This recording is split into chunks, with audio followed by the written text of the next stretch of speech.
नमस्कार साथियों, जय हिंद। कक्षा 12वीं की शिवलाल की दिग्दर्शिका राजनीति विज्ञान कक्षा 12वीं एनसीईआरटी पर आधारित है, जो कि हम इसमें से देखने वाले हैं। इसके जो मुख्य प्रश्न हैं, किस प्रकार से प्रश्न आते हैं, वो प्रश्नों की श्रृंखला इस प्रकार से दी गई है। और जो हमारी बुकें हैं एनसीईआरटी पर आधारित जो बुकें हैं उसमें से भी हम बताएंगे, लेकिन उसका निचोड़ बताएंगे इसी में। और जो व्यवस्थित, क्योंकि उसमें व्यवस्थित प्रश्न नहीं है, तो यदि आपने पिछला वीडियो नहीं देखा है तो ये प्रश्नों वाला वीडियो देख लीजिए, क्योंकि वो पहले हमने वीडियो डाल दिया है। और शीत युद्ध के वीडियो ज़रूर देखिए पहले। तो देखने वाले हैं हम प्रश्न। यहाँ तक प्रश्न हो गए थे अपने। अब आगे प्रश्न है कठोर द्विध्रुवीकरण व्यवस्था, कठोर द्विध्रुवीय व्यवस्था की विशेषताएं संक्षेप में लिखिए।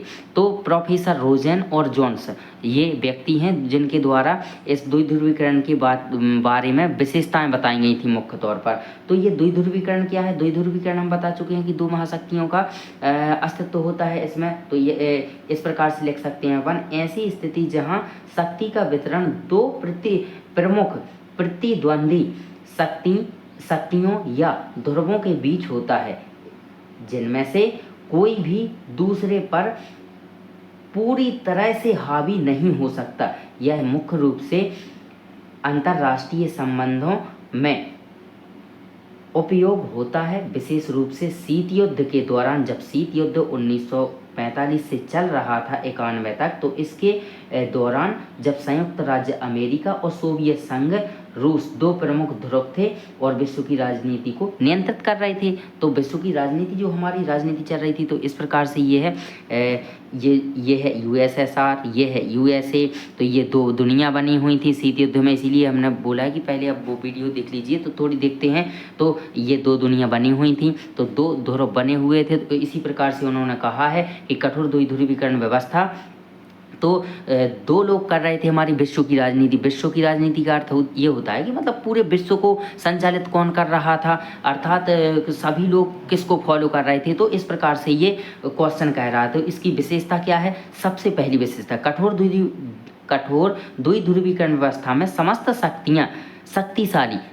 शक्तिशाली देश किसी न किसी गुट में सम्मिलित हो जाते हैं। सीधी सी बात है कि जब दो महाशक्तियों का उदय होता है, तो जो और अन्य देश हैं शक्तिशाली, वो किसी न किसी गुट में जाकर के सम्मिलित हो जाते हैं। लेकिन भारत जैसे देशों ने एक तीसरा ऑप्शन भी चुना था। अपन को पता है गुट निरपेक्षता की नीति, लेकिन अपन को क्या बताना है? द्विध्रुवीकरण की विशेषता तो पहली हो गई कि जो शक्तिशाली देश हैं किसी न किसी गुट में सम्मिलित हो जाते हैं। दूसरी विशेषता क्या है? कठोर द्विध्रुवीकरण व्यवस्था का अर्थ है यह नहीं लिया जाना चाहिए कि दोनों शक्ति गुट पूर्ण रूप विद्यमान हो, मतलब पूरी तरह से विद्यमान हो, पूरी तरह से अस्तित्व में हो। ये बिल्कुल भी नहीं अपन कह सकते हैं। तो रोजेन के अनुसार बताया जा रहा है ये विशेषता। अब तीसरी विशेषता है द्विध्रुवीकरण व्यवस्था में प्रतिस्पर्धा, कंपटीशन, प्रतियोगिता करने वाले शक्तियों का लक्ष्य अंतरराष्ट्रीय क्षेत्र में समानता ना होकर के असमान भाव रखना। अर्थात असमान भाव ये रखना कि हम सर्वश्रेष्ठ हैं, अर्थात हम अपनी शक्ति, मतलब जो हमारा गुट है अपने गुट को क्या करना चाहते हैं? उजागर, मतलब एक दूसरे गुट से अधिक श्रेष्ठ दिखाने की भावना रहती है। यही तो शीत युद्ध था। और इसी को हम ध्रुवीकरण व्यवस्था भी कहते हैं, क्योंकि इसमें गुट में हमें श्रेष्ठ दिखाना है, दूसरे गुट की अपेक्षा हमें अपने आप को श्रेष्ठ दिखाना है। तो इसी प्रकार से अब से चौथी विशेषता, द्विध्रुवीकरण व्यवस्था में एक गुट दूसरे गुट को समाप्त करना चाहता है, अर्थात आर्थिक, राजनीतिक, सामाजिक तौर पर सबसे बिल्कुल पूरी तरह से उसे समाप्त करना चाहता है। इसीलिए ये पूर्वी जो रूस है, रूस ने इतने ज़्यादा हथियार बना लिए थे क्योंकि रूस से हमें उच्च दिखना है, तो इसने बहुत ज़्यादा हथियार बना लिए थे, जिसकी वजह से सोवियत संघ 1991 में क्या हो गया था? टूट गया था, क्योंकि इसने इतने ज़्यादा हथियार बना लिए थे कि उसकी अर्थव्यवस्था तहस नहस हो गई थी। ये हम बता चुके हैं। और अब दूसरा क्वेश्चन है द्विध्रुवीकरण स्थापित होने के कारण बताइए। बात ये है, क्वेश्चन क्या कह रहा है? द्विध्रुवीकरण, केवल दो ध्रुव स्थापित होने के क्या कारण है? ऐसी क्या घटना होती हैं जिनकी वजह से दो स्थापित हो जाती हैं? तो हमारे विश्व में 195 देश हैं, 195 देश में से जब कोई महाशक्तियाँ नहीं बचती हैं, मतलब बड़े बड़े देश, शक्तिशाली संपन्न देश जब नहीं होते हैं, केवल 2 बस होते हैं, तो इनके बीच में द्वि ध्रुवीकरण स्थापित हो जाता है। कहने का मतलब ये है कि शीत युद्ध जब हमारा 1939 से 45 तक द्वितीय विश्व युद्ध चला था, 1939 से 1945 तक चला था, युद्ध जब चला था तो दो जगह पर महाशक्तियाँ थीं। एक जगह 4 मित्र राष्ट्र और धुरी राष्ट्र, इनमें 3 शक्तियाँ थीं। तो यहाँ 7 महाशक्तियाँ लड़ रही थीं, लेकिन सब टूट करके, पहले वीडियो में बता चुके हैं, सब टूट करके जर्मनी, इटली इत्यादि ये टूट करके केवल 2 बचते हैं, एक यूएसए और एक यूएसएसआर। अब 2 ही बची थी, इसीलिए द्वि ध्रुवीकरण स्थापित हो गया। और जब द्वि ध्रुवीकरण भी नहीं रहेगा, मतलब कि ये दुनिया हट जाएगी, तो क्या आ जाएगा, एक ही दुनिया। तो इस प्रकार से कहने का मतलब ये है हमारा कि द्वि ध्रुवीकरण स्थापित होने के कारण बताइए क्यों हुआ। क्योंकि महाशक्तियाँ, जो 7 महाशक्तियाँ थीं, वो पूरी तरह से टूट गई थीं, केवल 2 बची थीं, इसलिए द्वि ध्रुवीकरण स्थापित होने का कारण बना पहला। तो देखते हैं अपन, ठीक है। इस प्रकार पहला कारण हो गया है द्वि ध्रुवीकरण। तो इसमें क्या दिया गया है, द्वितीय विश्व युद्ध के पश्चात महाशक्तियों की संख्या घट करके कितनी बची, 2 बस। 7 महाशक्तियाँ थीं जिनकी जगह पर केवल 2 बची, इसीलिए द्वि ध्रुवीकरण स्थापित होने का पहला कारण है। दूसरा कारण, सोवियत संघ और अमेरिका के बीच राजनीतिक आर्थिक क्षेत्र में कंपटीशन, प्रतिस्पर्धा की विशिष्ट भावना बढ़ गई थी, इसलिए द्वि ध्रुवीकरण स्थापित हो गया। क्योंकि इन दोनों के बीच में क्या चलने लगा था, इन दोनों के बीच में कॉम्पिटिशन चल रहा था, कै की होड़ चल रही थी, हथियारों की अंधी दौड़, विरोधी भावना, एक दूसरे को श्रेष्ठ दिखाने की भावना चल रही थी, इसीलिए द्वि ध्रुवीकरण स्थापित हुआ। अब है तीसरी विशेषता क्या है, सोवियत संघ एवं अमेरिका में छिड़े शीत युद्ध के फलस्वरूप दोनों गुट ने अपने अपने अनुयायी, फॉलोवर्स की संख्या बढ़ा ली। कहने का मतलब क्या है, अनुयायी मतलब फॉलोवर्स क्या थे, इसमें कितने थे, 15 देश, इसमें कितने थे, 14 देश जिसको फॉलो कर रहे थे। यूएसए की अर्थव्यवस्था को कौन फॉलो कर रहे थे, कितने देश फॉलो कर रहे थे, 14 देश फॉलो कर रहे थे। और संयुक्त यूएसएसआर की अर्थव्यवस्था, सोवियत संघ की अर्थव्यवस्था को कितने लोग फॉलो कर रहे थे, 15 देश मिलकर के फॉलो कर रहे थे। तो कहने का मतलब ये है कि अपनी अपनी संख्या में क्या कर रहे थे, फॉलोवर्स बढ़ाना चाहते थे, इसीलिए द्वि ध्रुवीकरण स्थापित हुआ। देखिए ये हमारा भारत देश है, भारत देश, पाकिस्तान, अफगानिस्तान, चीन, नेपाल, भूटान, म्यांमार, श्रीलंका, मालदीव। अब है चौथा। तो इस प्रकार से चौथी विशेषता क्या है, द्वि ध्रुवीकरण स्थापित होने का चौथा कारण क्या है। तो चौथा कारण है सोवियत संघ का परमाणु शक्ति संपन्न हो जाना भी विश्व में द्वि ध्रुवीकरण स्थापित होने को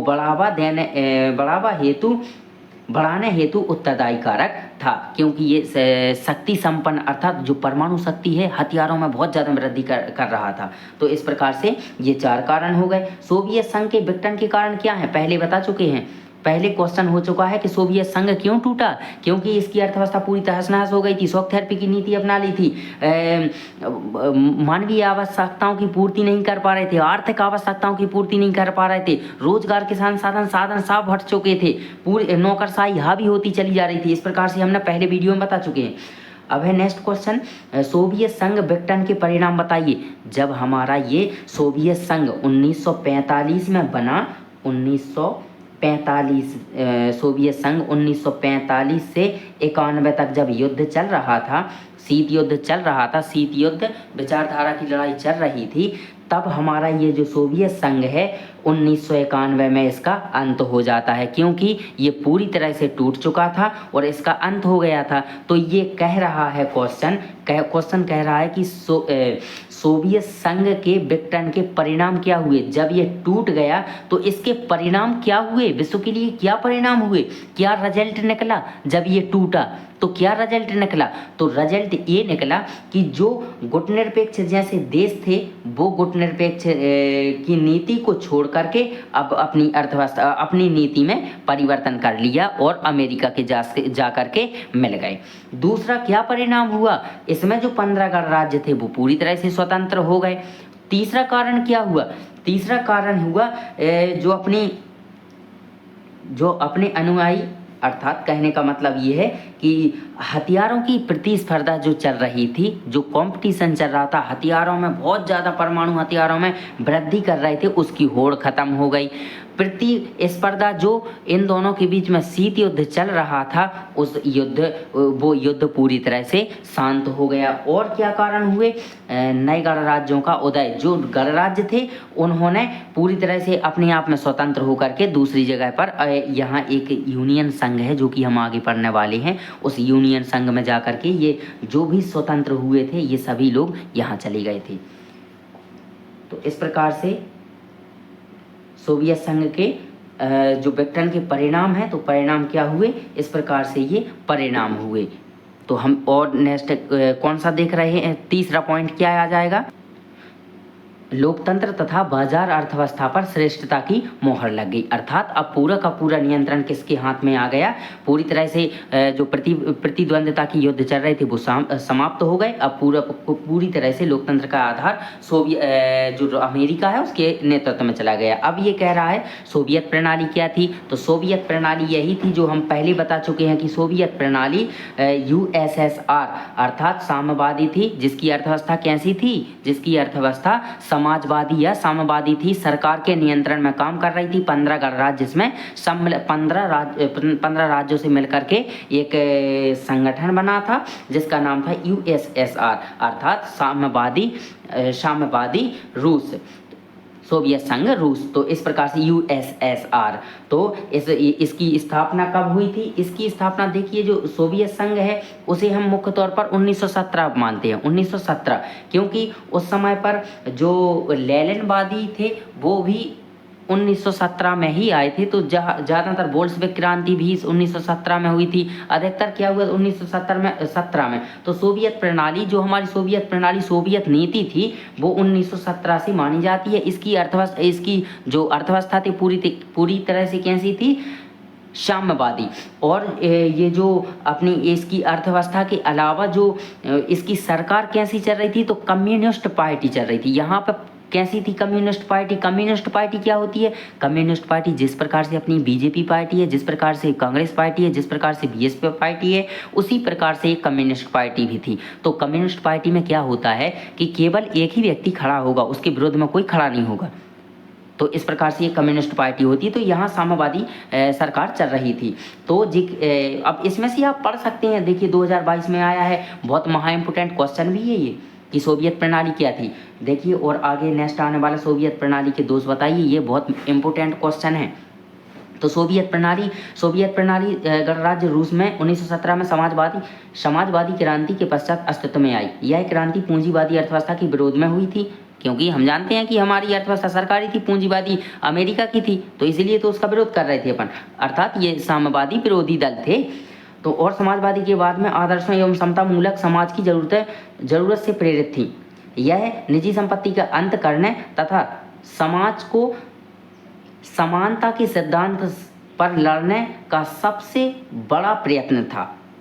सोवियत प्रणाली निर्माताओं ने ऐसा करने के लिए राज्य तथा पार्टी की संस्था को प्राथमिक महत्व दिया। सोवियत राजनीति प्रणाली की आधारशिला कम्युनिस्ट पार्टी थी। राजनीतिक पार्टी कैसी थी इसकी? कम्युनिस्ट पार्टी, जो कि हम पहले बता चुके। तो इस प्रकार से आप पढ़ सकते हैं।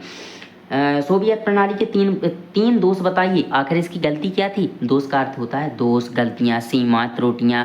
तो इस प्रकार से कोई भी पूछ ले, त्रुटियां पूछ ले तो भी दोष ही है। दोष, सीमाएं, गलतियां, दोष, ये सब एक ही बात है।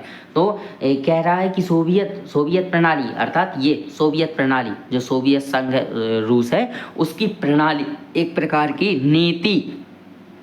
तो सोवियत प्रणाली के 3 दोष बताइए, क्या गलतियां थी इसकी? तो इसकी गलतियां ये थीं कि सबसे पहले जो वहाँ पर कम्युनिस्ट पार्टी चल रही थी, हम सभी जानते हैं कि वहाँ सरकार के नियंत्रण में जितना भी काम हो रहा था सरकार के नियंत्रण में हो रहा था। अब सरकार के नियंत्रण में, अब अपने यहाँ से अंदाज लगा लीजिए कि हमारे यहाँ पर सरकार जो चल रही है, सरकार के अलावा हमारे सरकार के अंतर्गत अधिकारी लोग आते हैं। नौकरशाही क्या कहलाता है? नौकरशाही का अर्थ होता है अधिकारियों द्वारा शासन। तो जो अधिकारियों द्वारा शासन किया जा रहा था वो बहुत मनमानी तरीके से किया जा रहा था, बिल्कुल भी सही नहीं चल रही थी, इसलिए इसकी ये पहली गलती है कि नौकरशाही द्वारा नियंत्रित थी, पहली गलती। दूसरी गलती क्या है? कठोर दलीय अनुशासन वाली सोवियत संघ की संस्थाओं पर साम्यवादी दल कठोर अंकुश था, मतलब पूरी तरह से कौन सी सरकार? साम्यवादी सरकार का नियंत्रण था। तो ये दूसरी गलती हो गई। इसकी दूसरी गलती क्या है? तो यही है। तीसरी गलती क्या है? तीसरी गलती इसकी ये है कि जो प्रौद्योगिक टेक्नोलॉजी क्षेत्र हैं तथा आधारभूत ढांचे मजबूत प्रदान नहीं कर सकी, जो जितने भी टेक्नोलॉजी क्षेत्र हैं वो उनको पूरी तरह से परिपूर्ण नहीं बना पाया, क्योंकि सरकार के नियंत्रण में चल रही थी। यदि प्राइवेट नियंत्रण में चलती तो यहाँ अधिक ध्यान दिया जाता। और जो कृषि भी इसे मान सकते हैं, क्योंकि कृषि भी एक प्रकार से जो कृषि करवाई जा रही थी वो सरकार के नियंत्रण में थी, तो यहाँ उत्पादन में भी कमी आ गई थी, तो एक प्रकार से ये भी गलती मान सकते हैं। अब नेक्स्ट क्वेश्चन है, शॉक थेरेपी के परिणाम बताइए। शॉक थेरेपी पहले बता चुके हैं कि इसका शाब्दिक अर्थ है आघात पहुंचाकर उपचार करना। एक प्रकार की ये नीति है जिसे अपना करके एकदम से परिवर्तन किया जा सकता है। तो इस प्रकार की ये नीति है। ये नीति किसने अपनाई थी? ये नीति सोवियत संघ रूस ने अपनाई थी। सोवियत संघ रूस ने अपनाई थी, गोरबाचेव ने, जो क्या चाह रहा था कि हमारी अर्थव्यवस्था जल्दी से जल्दी सुधर जाए। लेकिन क्या हुआ था? सुधार नहीं हुआ था। क्या हो गया था? बिगाड़ हो गया था इसका। तो कह रहे हैं कि शॉक थेरेपी के क्या परिणाम हुए? तो शॉक थेरेपी के क्या परिणाम हुए? सबसे पहला, शॉक थेरेपी से संपूर्ण अर्थव्यवस्था चरमरा गई तथा जनसाधारण की बर्बादी का दौर देखना पड़ा। दूसरा, शॉक थेरेपी से मुद्रास्फीति में बढ़ोतरी हो गई। मुद्रास्फीति का मतलब क्या होता है? मुद्रास्फीति और मुद्रा प्रसार। मुद्रास्फीति अर्थात मुद्रा में बहुत ज़्यादा कमी आ गई। मुद्रा में कमी का मतलब ये होता है कि जब वस्तुओं का मूल्य, वस्तुएं सेवाएं कम हो जाती हैं और मुद्रा का मूल्य बढ़ जाता है, और इस प्रकार से ये नीति है। तो मुद्रास्फीति में बहुत ज़्यादा बढ़ोतरी हो गई। और दूसरी बात, निजीकरण जो 53वीं व्यवस्था 1991 में अपनाई गई थी, निजीकरण, उदारीकरण, वैश्वीकरण। तो ये क्या कह रहे हैं? निजीकरण से नवीन विषमताओं का प्रादुर्भाव हुआ और गरीब और अमीर हो गए।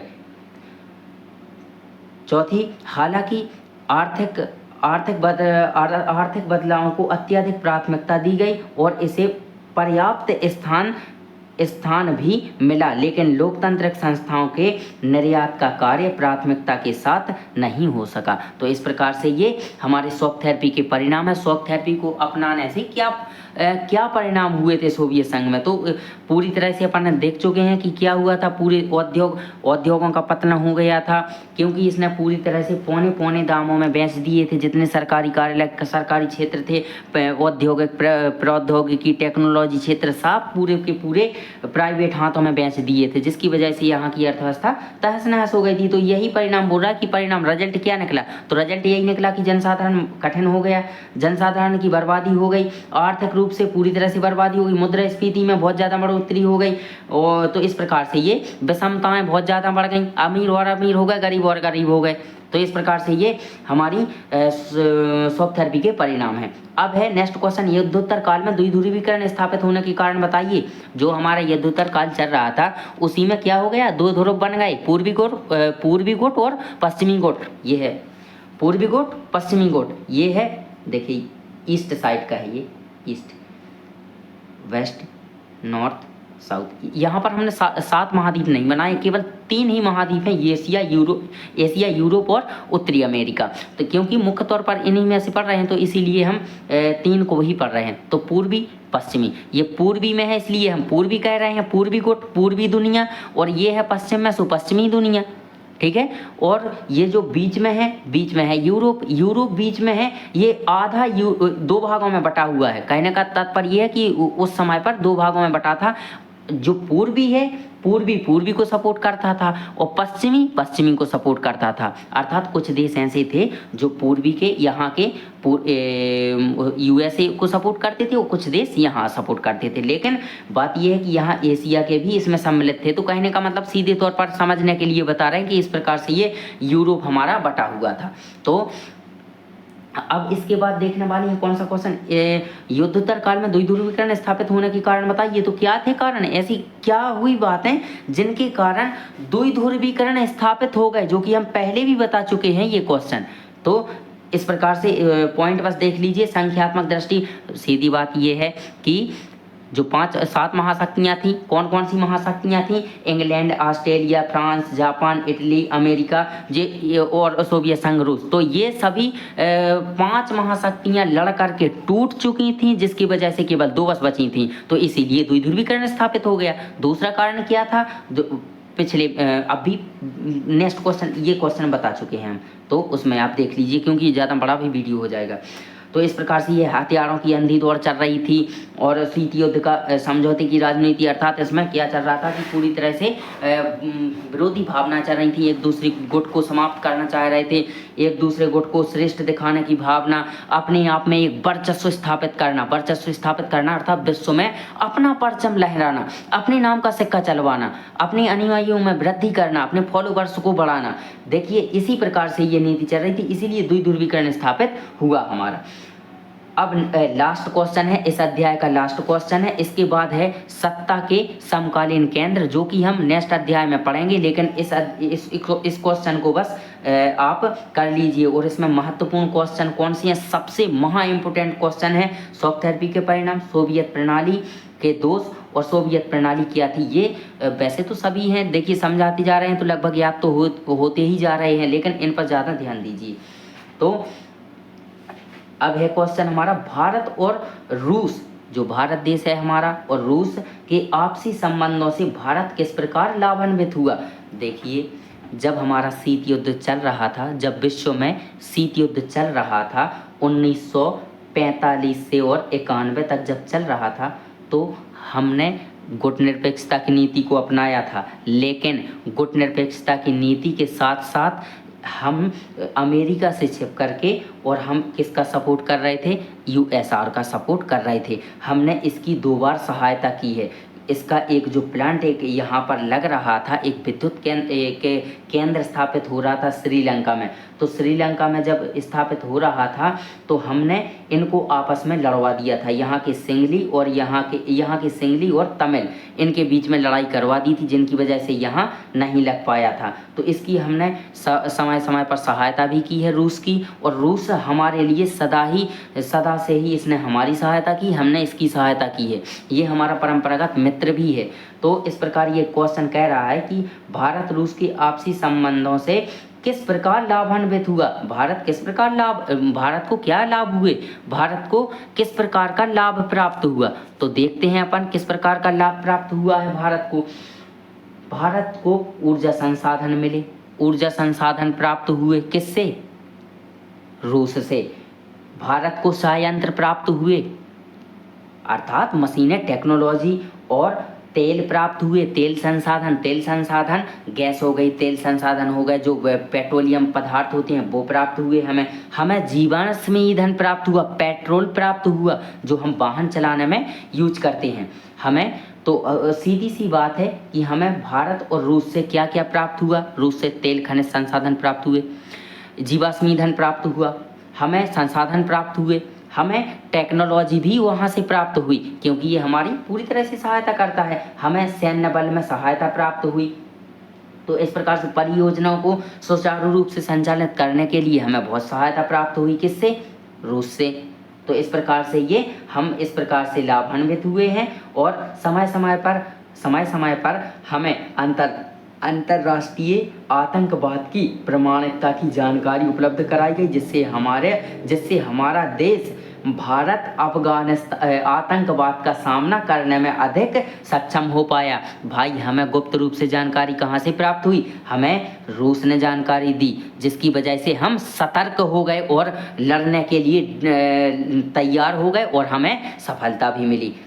तो इस प्रकार से हमें गुप्त जानकारी भी मिलती रही, ठीक है। तो हमें किससे, ये सब कैसे संभव हो सका, रूस से, क्योंकि हमारे रूस से संबंध अच्छे हैं। तो इस प्रकार से हमारा अध्याय ये खत्म हो गया है। आशा करते हैं आपको समझ में आया होगा, और यदि समझ में आया है तो कमेंट में ज़रूर लिखें, क्योंकि हौसला बढ़ाने के लिए कमेंट बहुत ही सही रहता है तो आप कमेंट ज़रूर कीजिए, और यदि अच्छा लगता है लाइक सब्सक्राइब, और चैनल पे हमारे अधिक से अधिक संख्या में जुड़ें। अब नेक्स्ट अध्याय अपन देखने वाले हैं नेक्स्ट वीडियो में, ठीक है। तो नेक्स्ट वीडियो में हम देखने वाले हैं अध्याय 2 सत्ता के समकालीन केंद्र। देखिए जो एनसीईआरटी के क्वेश्चन है ना, एनसीईआरटी के क्वेश्चन हमारी जो बुक है ना, वो बुक में, हालांकि ये तो स्वतंत्र भारत में राजनीति है, लेकिन इसी प्रकार से एक विश्व समकालीन में जो राजनीति है वो इस प्रकार से ये बुकें तो हैं, लेकिन बेसिक समझने के लिए ये हैं, लेकिन जो मुख्य तौर पर हैं वो केवल इसमें से व्यवस्थित क्वेश्चन हैं और इन्हीं क्वेश्चनों में से आते हैं, लेकिन इनमें क्वेश्चन विशेष तौर पर नहीं दिए गए हैं। इस प्रकार से क्वेश्चन नहीं दिए गए हैं कि इसकी विशेषताएं बताइए, इसके परिणाम बताइए, इसकी घटनाएं बताइए। तो जो इस प्रकार इसमें व्यवस्थित दिए गए हैं, इसमें व्यवस्थित नहीं है। तो आप यदि हमारे व्हाट्सएप नंबर से जुड़ना चाहें तो वो थंबनेल पर जो व्हाट्सएप नंबर डला है उस पर आप मैसेज कर सकते हैं। हम अपने जो हमारे नोट्स हैं, इस प्रकार से हम नोट्स भी आपको दे सकते हैं। तो इस प्रकार से आप हमें मैसेज कर सकते हैं। यदि सरल भाषा में जानना है तो हम अपने नोट्सों को भी शेयर कर देंगे। आप मैसेज करिए और हम कर देंगे। तो इस प्रकार से धन्यवाद। चैनल पर अधिक से अधिक जुड़ें और सब्सक्राइब करें।